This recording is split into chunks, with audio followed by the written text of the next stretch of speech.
Hi, welcome to the lecture on online hyperparameter tuning toward real-time hyperparameter learning. Yes, I understand I'm supposed to talk about transformers or the new architectures or whatnot or the sequence models, but I thought I'm going to tell you a bit more about where sequence learning can be used beyond modeling just simple static sequences. And in particular, when you think about sequences, one of the most exotic sequences that you can imagine is the sequence of parameters that result from training a big neural network. This is a work done mainly by my PhD student, Jiyoung Daniel Im, together with my colleague, Christina Sabin. And of course, recently we have learned that the same idea was explored, albeit briefly, by Luca Franceschi et al. In 2017. The first thing I want to talk about is that when we think about training deep learning or doing any kind of machine learning, we often end up with 4 steps. And the first step is the preparation. In fact, the preparation is often the majority of the work that we need to do. We need to decide on the so-called hypothesis sets that consist of all those different, you can imagine, models of machine learning. And then second, we need to identify and collect data from the so-called data distribution. And then I'm going to use a pair x and y for each of the instance that is drawn from this data distribution, but xy could vary over just y in the case of the unsupervised learning. And then third, we actually need to define ourselves what the correct per example loss function is. That is that given a pair of examples or the pair of input and y, input and output, and a model, how well does this model work on this particular pair? And obviously, there could be many different loss functions that we can use for each and every problem we run into. And we need to think about the per example loss function that is differentiable with respect to the model parameters. But that's a bit too much of a detail, and you probably have learned all about this by now. Now, the second stage is so-called training. That is that given a set of training instances drawn from this data distribution and given a single hypothesis set, can we find a model within this hypothesis set that minimizes the training loss or the loss function or per example loss function value averaged over the training examples? Once the training is done, we enter the third stage, that is model selection. Now we have done that for every single one of the hypothesis set from the many hypothesis sets that we have prepared in the preparation stage. Now, which one do we actually use? And that is what model selection answers. And what we use is to use a set of validation examples that were drawn independently from the set of training instances from the data distribution. And we use the average per example loss function over all these validation examples to choose the best model out of the many possible trained models. Once we now have the selected model as well, this seems like the final step, but there is one last step remaining, that is to report the test error. Because we will eventually have to tell other people how well this selected model is going to work in the deployment time. And to do that, we need to draw yet another set of examples, which we call test examples from the data distribution, and compute the average per example loss function using this selected model. And then we don't really do anything with this number itself, that is the test error, but we are going to report this test error together with the selected model so that others who are going to actually use it will have a better sense of how well this model generalizes. Now, we are going to focus on the second and third stages. The first one is training, and the second one is the model selection. In training, in deep learning in particular, and in most cases of the large-scale machine learning, we rely on so-called stochastic gradient descent algorithm. And then to do so, we need to have 3 different ingredients. Let's call it 4, although the first one comes out of the preparation stage, that is a training set.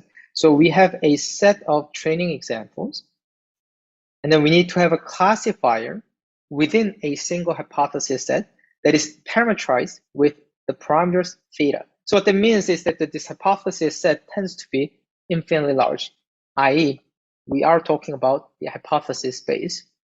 And what we need is a differentiable per example loss function. with respect to theta. It's okay if the loss function is not differentiable with respect to the target label y. We don't really care that much.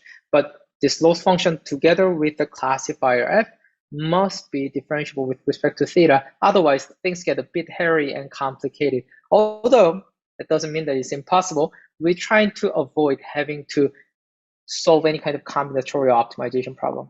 A bit too hard. The third ingredient we need is a differentiable regularizer, R of theta. That is that given the model theta, and sometimes it's data dependent as well, the training set D.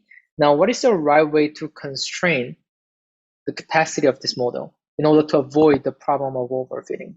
So once we have three ingredients, all we need to do is try to compute the gradient of this average loss value with respect to the model parameter theta. Now, unfortunate thing is, it's quite expensive to do so. In particular, in this large-scale machine learning problem, we often have millions, if not billions, and sometimes trillions of examples in the future to work with. Then what that means is that if we want to compute the gradient of the full loss function, which is the average loss over the entire training set, we'll have to evaluate our model on every single one of those millions, if not billions, of the training instances. Doesn't make much sense. That's why we resort to stochastic gradient descent.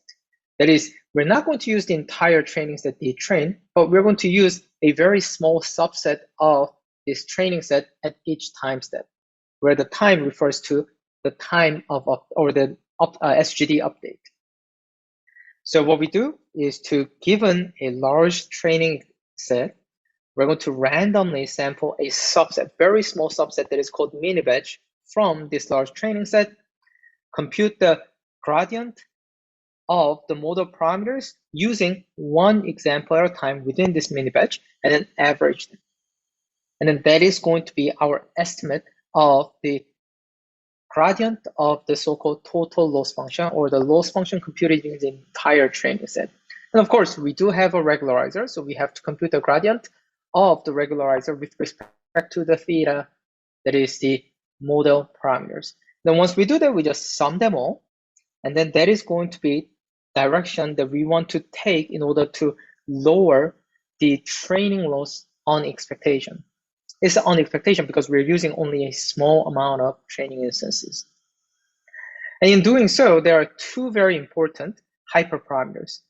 I'm going to refer to them as optimization hyperparameters because they do arise from the use of optimization protocol for learning these models. One is the learning algorithm, eta, and then the other is the alpha, the regularization coefficient. One interesting thing that has been observed over the past few years is that the choice of the optimization hyperparameters, in particular during the early stage of training, when we are training these large-scale deep neural networks with stochastic gradient descent, is extremely important. How we choose the hyperparameters in the early stage effectively tells us what kind of properties we're going to end up with once the training is over. And then some have characterized this as implicit regularization. Some others have characterized it as the importance of the early stage of.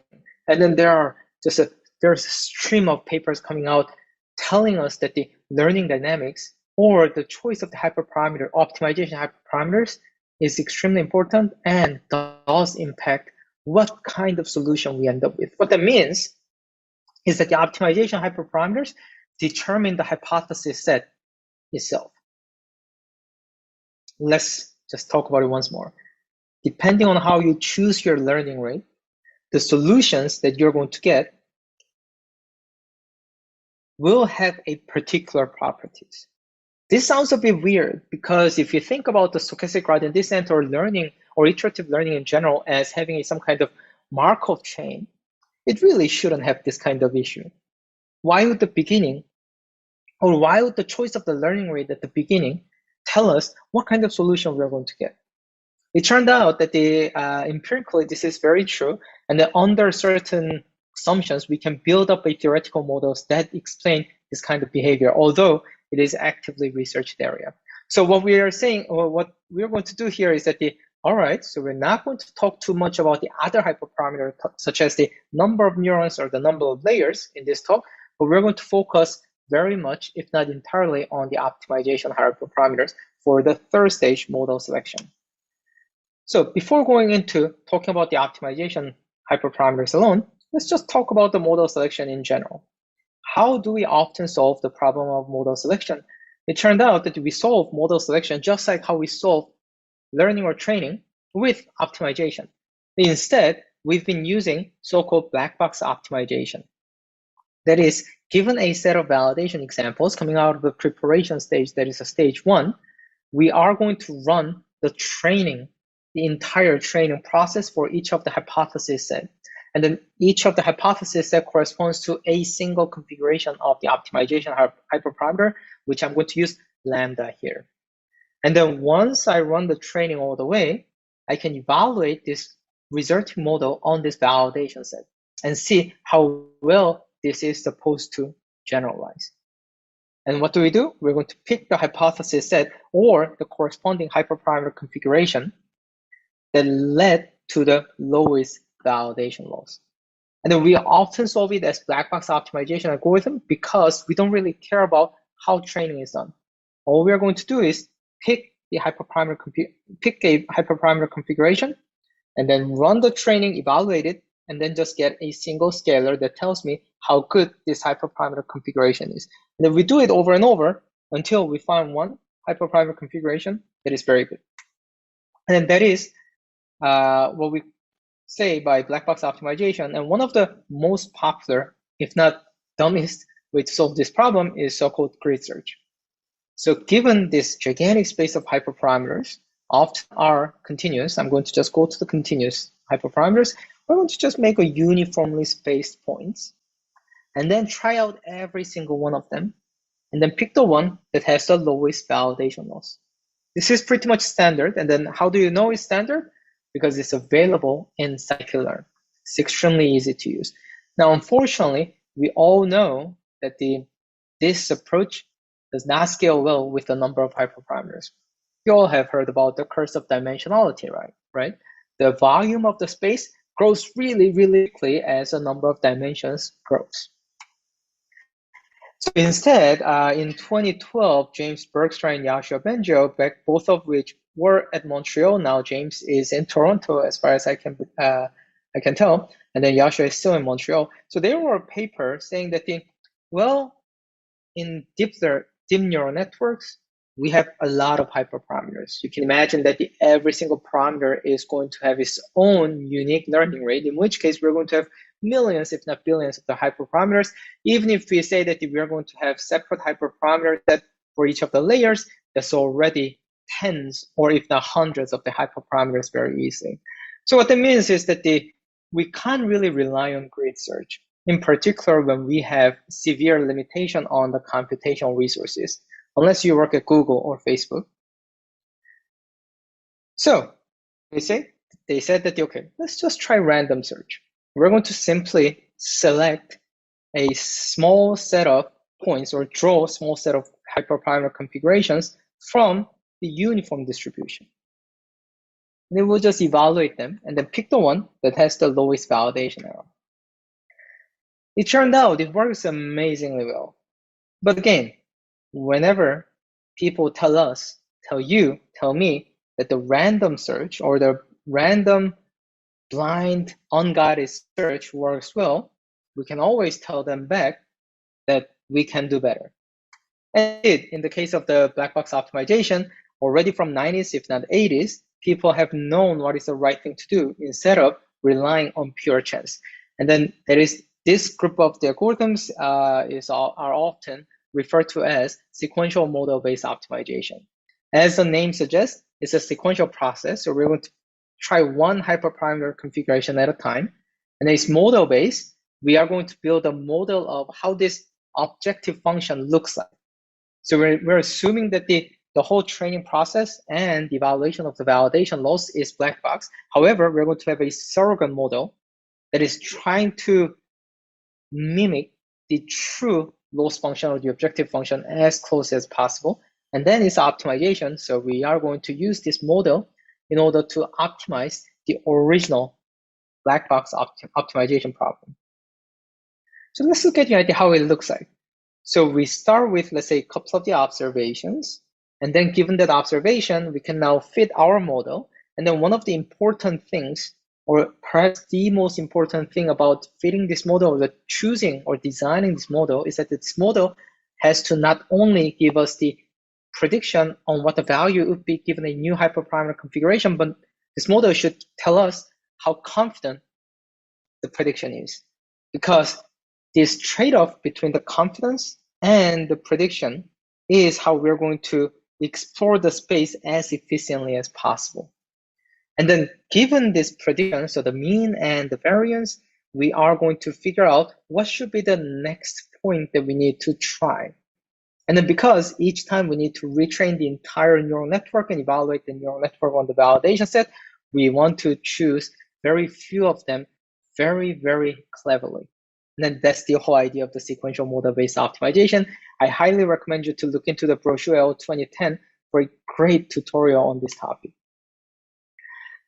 Now, in the context of sequential model-based optimization for hyperparameter tuning in deep learning, Gaussian process has become more or less standard in recent years. And then it started with the Jeff paper in 2015. And then the nice thing about the Gaussian process is that it really gives us a nice way to compute the mean and variance, or the covariance of any of the hyperparameter configuration we want to test. And then how do I know that it's become a standard approach?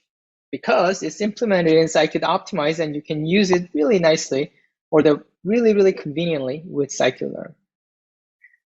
So this is how model selection is done. And then in some sense, both training and model selection are the outcome of optimization. And then this is going to be a very important point that we're going to go into before we talk about what we really talk about today, or at least what I really want to talk about today. So that wraps up the first part of this talk. I'll be back with the second part of this talk in about 2 seconds.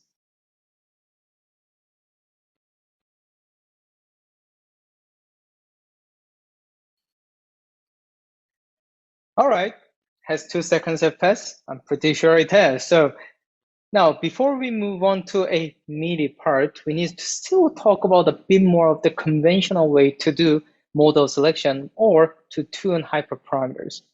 But this one is slightly more exciting, at least in my opinion, or as a person who likes training all these neural networks using stochastic gradient descent, or more generally, a variant of the gradient descent algorithm. That is, gradient-based hyperparameter tuning is what we're going to talk about here. So when you think about model selection, and from the perspective of what we have just talked about, that is that the training is optimization and model selection is also optimization. If you think about it from this perspective, you notice that there's nothing that prevents us from just combining these 2 steps into a single optimization problem. Now, of course, it's not going to be a usual optimization problem, but this is going to be so-called bilevel optimization problem. So there's the outer optimization that corresponds to model selection. And then, in this outer optimization, the objective function does depend on solving this inner optimization problem that corresponds to training. However, it turned out that it doesn't have to be bilevel optimization in deep learning, at least in practice. So instead, well, the major reason is because we never actually solve the inner optimization problem perfectly. This is where the difference between optimization and learning comes in. In optimization, our goal is to try to find a configuration or the parameter configuration that's going to minimize the training objective function.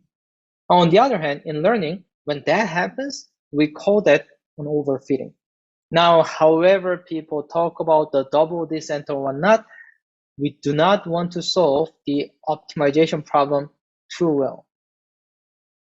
That's the thing about learning, is that we want to solve this optimization problem to a certain degree, but not all the way. And then what that means is that the inner optimization procedure in this bilevel optimization framework is only solved approximately every time we train a neural network. And in particular, we use SGD or any kind of iterative optimization procedure. And then we run it for some finite number of steps, t. And what you notice here is that this update function delta is a function of the stochastic gradient. And the stochastic gradient is a differentiable function with respect to the optimization hyperparameters, lambda, where the lambda includes, for instance, learning rate or the regularization coefficient. And then what that means is that we can now compute the gradient of the validation loss, that is that the outer objective function that is used for the model selection with respect to the optimization hyperparameters lambda as well as the model parameters theta. And then we often call this procedure backpropagation through backpropagation because we use backpropagation to compute the stochastic gradient that allows us to update all these model parameters. And then we're going to again use the backpropagation over this process of backpropagation in order to compute the gradient of the validation loss function, that is the outer objective function, with respect to the optimization hyperparameters. An interesting thing is that the Yasha Benjo in 2002 already noticed that this way we can now optimize or find the optimal hyperparameter configuration using gradient-based optimization procedure. Because at the end of the day, we never solve the inner optimization problem exactly, but we only run a finite number of steps of stochastic gradient descent where each and every step, the update step we take, is differentiable with respect to both the optimization hyperparameters as well as the previous model parameters.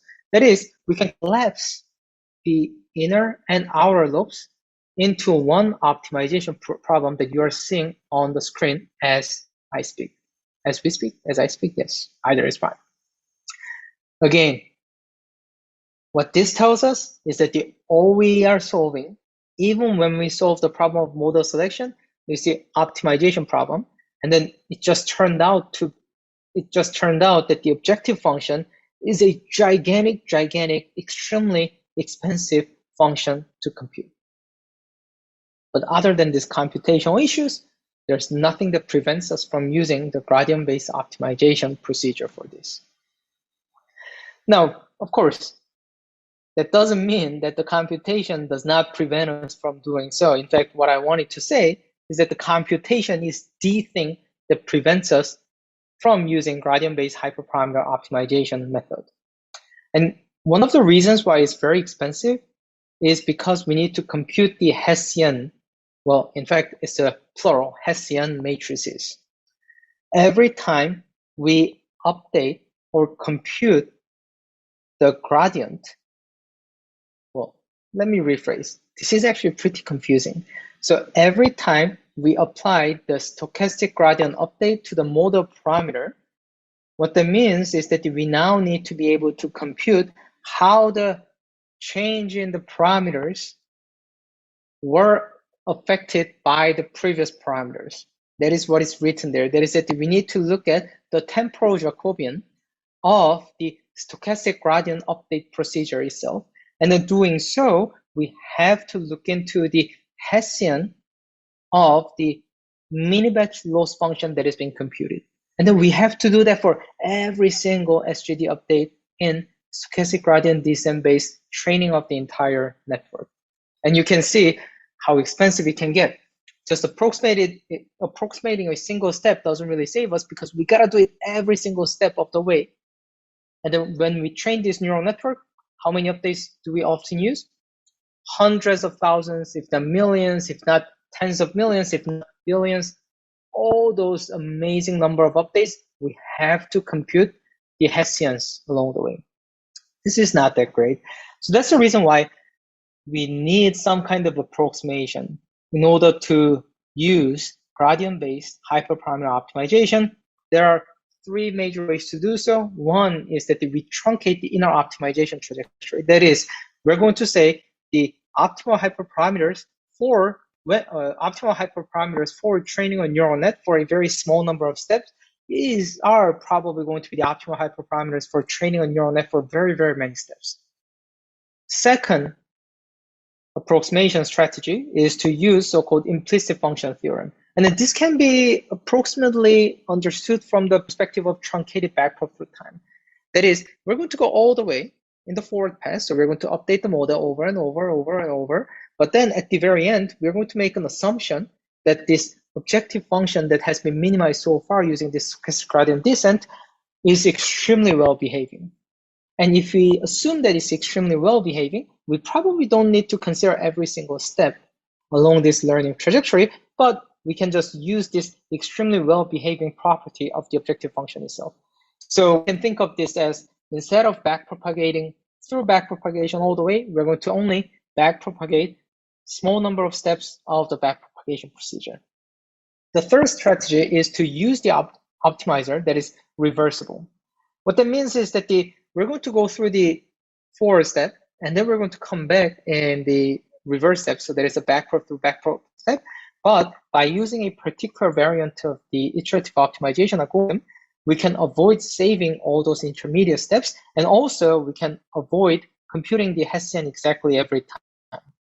Well, sometimes no, but that's not the point. But we can now restrict the class of optimization algorithms that we use in the inner optimization step in order to save on the memory as well as the computation.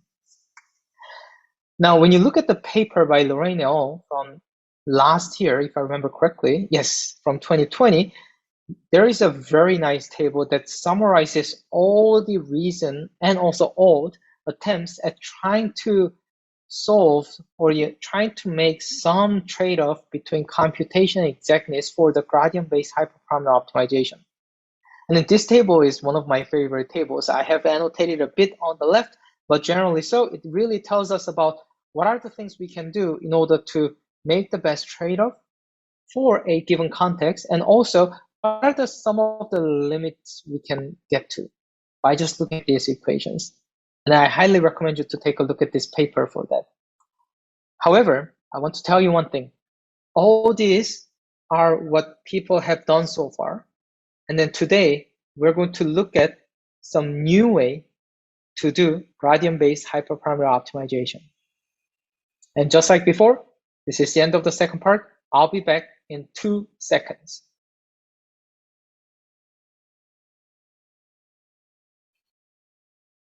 2, 1, now we're back. I promised you how to do gradient-based hyperparameter optimization in a very different way from the earlier work. I know, I've done so. However, before I get to the meat of this method, I need to actually cover some background. But this time, it's not going to be about hyperparameter tuning nor the model selection, but it's more like a background in recurrent neural network. And first thing we're going to do is we're going to see how stochastic gradient descent or the iterative optimization based learning is equivalent to a recurrent neural network, and in particular, the forward pass of a recurrent neural network. Now, let's think about some graphical illustration of inner optimization. So we start with the theta t-1, that is the model parameter configuration at time step t-1. And we're going to now compute the update. Could very well be based on stochastic gradient descent, the vanilla version, could very well be based on the momentum version. Maybe it can be atom, maybe it can be add delta, maybe it can be atom W, like whatever the choice you want to make. But we can now compute the update direction delta, that is the function of theta t-1, and then the mini batch at time step t, bt, and finally what? The optimization hyperparameter lambda. And then this delta is going to be added to theta t-1 to form theta t. And this procedure is going to be applied over and over as we change or as we get a new mini batch, bt plus 1, bt plus 2, all the way until the fixed budget is met or until the sum criterion for convergence or the end of learning is met. Now let's keep this graph in our mind very carefully. And let's look at this new graph. And this new graph is illustrating how a recurrent neural net works. Now I know everyone is working on transformers and whatnot, but transformers, recurrent nets, all the same thing, except it's all about just what kind of trade-off you make.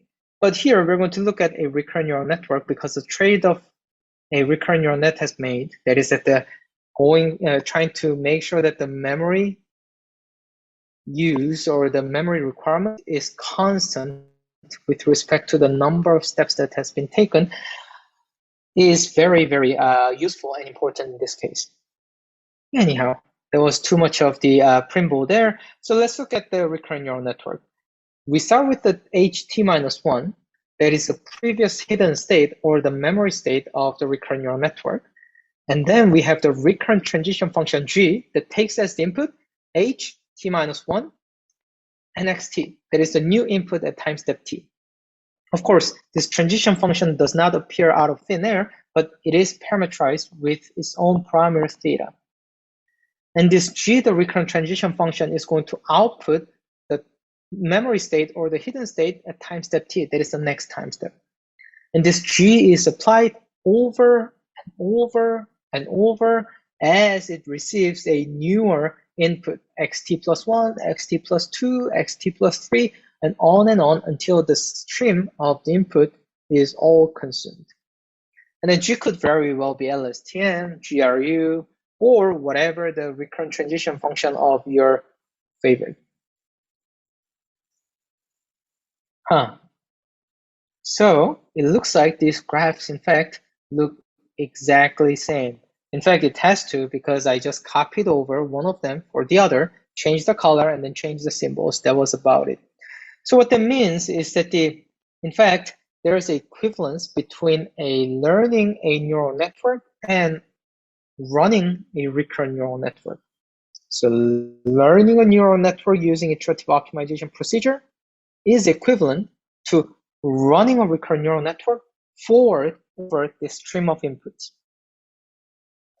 And then we can go one step further, saying that the gradient-based hyperparameter tuning is equivalent to learning a recurrent neural networks using a backpropagation procedure or the stochastic gradient descent. So you see the connection here. So learning or training these deep neural nets is essentially forward pass through a very, very long and large recurrent neural network. And try to remember or keep in your mind the correspondences between these two procedures, which are equivalent, right? The theta, the modal parameters in learning, corresponds to the memory state or the hidden state in recurrent neural network. Optimization hyperparameters lambda in learning correspond to theta, the actual modal parameters of the recurrent neural network. The update procedure delta in learning corresponds to recurrent transition function in recurrent neural network. The mini batch at each time step, BT in learning, is identical to the input at time step T in a recurrent neural network. It's just confusing, so many symbols flying around, and then sometimes some of the symbols are overloaded with the multiple meanings, but I kind of stuck to those notions just because it is supposed to be confusing. So don't worry about it. All you need to do is sit down, go through the equations more carefully, and then nothing's too complicated after that. But it is supposed to be confusing. Now, why are we talking about the recurrent network? And then if gradient-based hyperparameter tuning is equivalent to learning a recurrent neural network, it seems like the natural next background that we need to cover is how to train a recurrent neural network. I know, too much background. We talked about what training is. We talked about what model selection is, or the hyperparameter tuning is. We talked about the gradient-based hyperparameter tuning. We just talked about how learning is a recurrent neural network. And then we're going to continue with yet another background material, that is how we train a recurrent neural network. Just like before, I'll be back in 2 seconds.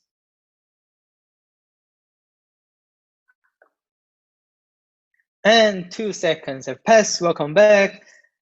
I promise, this is going to the last background material that I'm going to cover before we actually talk about the core of the algorithm, which will be extremely short, by the way. Yeah, so don't worry about it.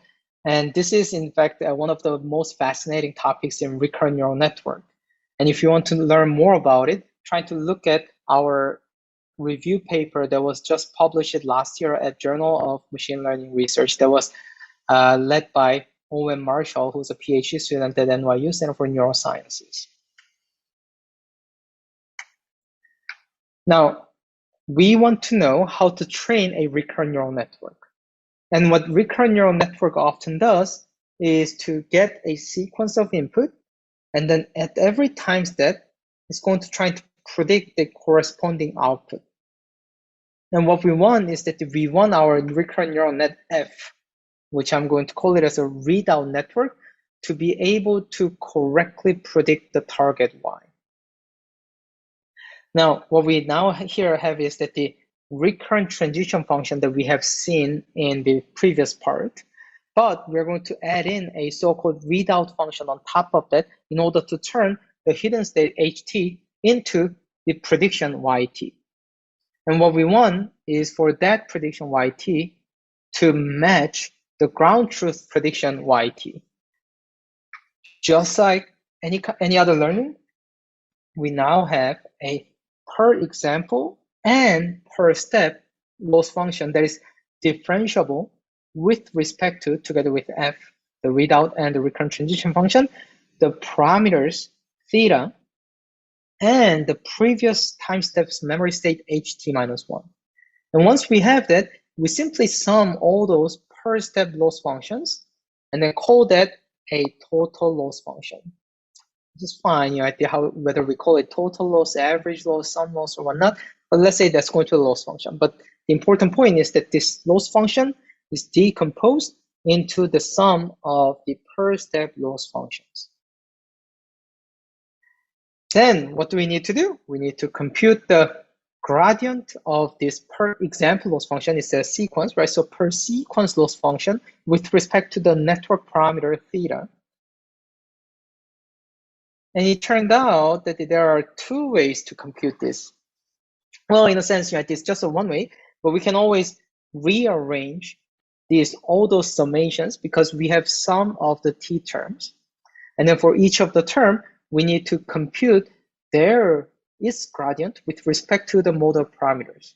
So what that means is that either we can try to compute the gradient of each time steps loss function with respect to all the uses or the applications of the parameters, and then sum them, or we can now look at every time step or every time the network parameters we used, and then trying to see how the network parameter influenced the loss function, and then sum over all the parameters or the uses of the network parameters.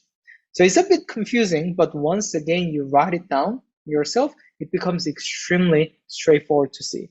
So the first case is so-called future-facing view of gradient computation.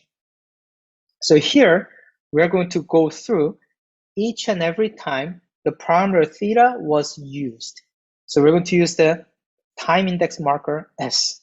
So every time step S, we're going to use the copy of theta, which I'm going to refer to as theta S. And then what I want to know is that how this use of the theta at time step S is going to influence all the future loss functions, because it doesn't really change any of the past loss functions, but only the future loss functions, because this value, this theta S, is used for all the future loss functions via the transition function.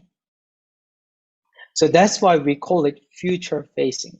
And then this corresponds to how we use the backpropagation through time. Given the copy of model parameters time step S, we're going to look at all possible future predictions and then look at the loss values out of it, backpropagate it back into time into this particular parameter configuration that was used at time step S. And then we use that one as the gradient of the total loss with respect to theta S at time step S, and we sum all those things over S from 1 to T. And then that's how we use the backpropagation through time to learn a recurrent network. But obviously, there's only one way. The other way is so-called Passfacing View of gradient computation. Here, we flip these two summations. Now we have the T, index T outside, and the index S inside. Now in this case, what we do is that every time step we look at the loss function, and then this loss function is influenced by the use of the theta, the parameters copied at time step S equals 1 all the way to time step S equals T only, because none of the uses of the parameters in the future will affect this past loss function. That's why it is pass-facing. So this time we look at it from the loss function perspective at time step T, and then what we notice is that all we need to do is we need to face all the past uses of the parameters. An interesting thing is that what that means is that at each time step, we only look at what's been computed so far, and then that gives us precise the gradient that we wanted to compute for the time step T. So we can compute the gradient as we process the sequence of the input, unlike in the future facing view, where we have to go all the way and then back propagate the error signal through time. So this sounds a bit convoluted, and it's quite confusing why we had to even say so. But looking at this diagram and then trying to see the difference between past facing and future facing and the dark arrows that are used to denote the flow of information in time, you notice immediately why we actually do care about past facing as opposed to future facing, which is a much more widely used way to go. That is because we can now compute the one term in the gradient without having to look into the future observations. And then assuming that the input, so the sequence, so the x1, x2, all the way to x large t, assuming that these things are not moving too rapidly, changing too rapidly, what we can do is we can, every time we receive a new input, we can compute the gradient computed up to that point, and then immediately update the parameters just a little. So you see what I'm getting at? We can actually now process one input at a time, and every time we receive an input, we can compute the gradient almost exactly, and then update the parameters on the fly. One more time. Or in summary, past-facing view admits online learning. And this is truly online learning in a sense that the amount of memory that needs to be kept over time as we go forward and make update is constant with respect to the number of points or the time steps that have been taken. And then this can be done by simple rearrangement of the terms. Again, this is not really anything complicated. You can rearrange these terms very easily yourself and then arrive at a very relatively straightforward recursive formula to update so-called influence matrix. And then we can use that influence matrix to compute the gradient of the entire loss function up to that point, given the entire sequence up to that point. It is quite actually remarkable how it can be done. We are computing the gradient of sum of all the loss functions so far with respect to the use of the parameters all the way. This is really remarkable. However, it turned out that it's possible. It turned out to be a very straightforward algebra and calculus, and then it gives us a very nice tool to train a recurrent neural net in an online manner. It's this simple, just 3 lines. And this was noticed and proposed by Williams and Zipser in 1989. Really, these 3 lines are the only thing that you need in order to train a recurrent neural net on a stream of data points without waiting for the future input, nor to going back in time in order to update the parameters. Remarkable, right?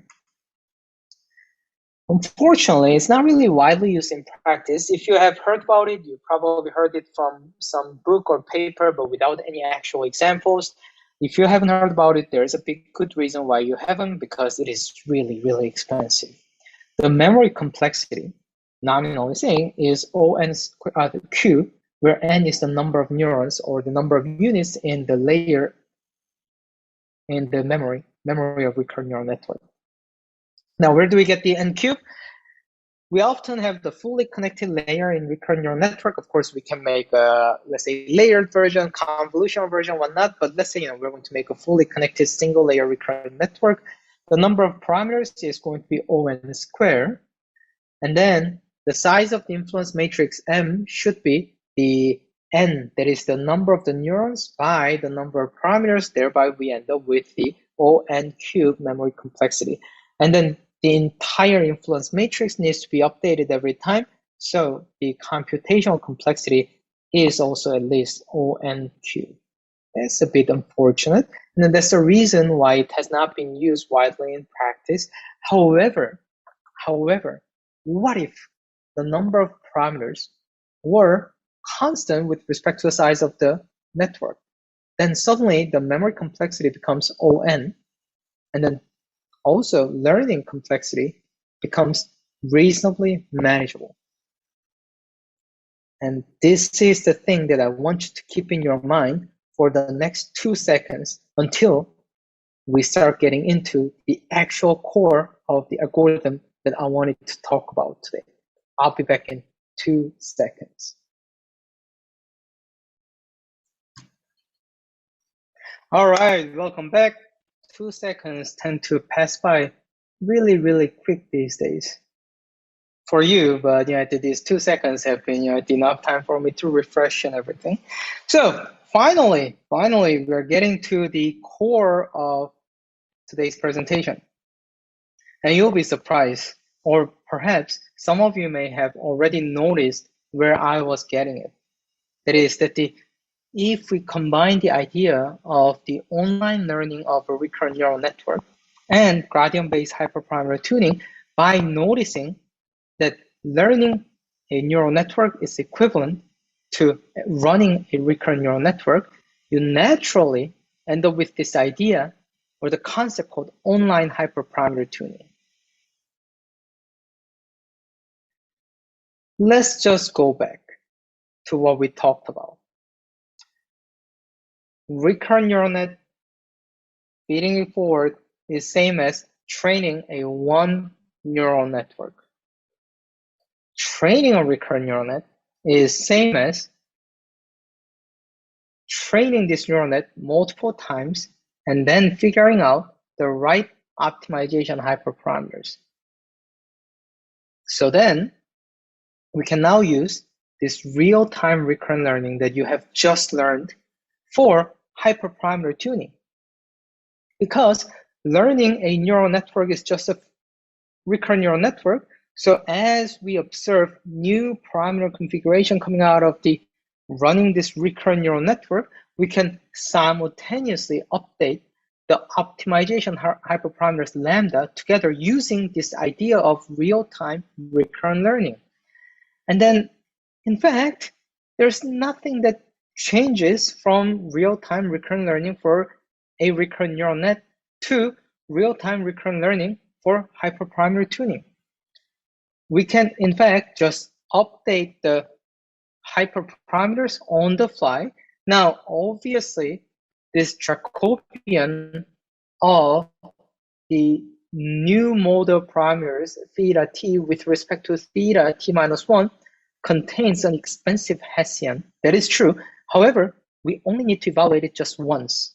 For once updating the optimization hyperparameters once. Before, for updating the optimization hyperparameter once, we had to evaluate this expensive Hessian matrix millions of times. So that was completely out of question. Now we see some promise here. We only need to evaluate it once. And it's also not that we need the actual Hessian. All we need is this Hessian times some vector, in particular the gradient in this particular case. And then it turned out that for evaluating this once is perfectly fine to use the stochastic approximation to the Hessian vector product, or some people call it Bermuda's trick. And then there is a highly informative and concise blog post by Domke that I highly recommend you to take a look at. Wait, did I say highly recommend it twice? It's okay. It's very important, so it's fine for me to emphasize it twice. Now, once we use the stochastic approximation there, the whole real-time recurrent learning for hyperparameter tuning becomes computationally feasible.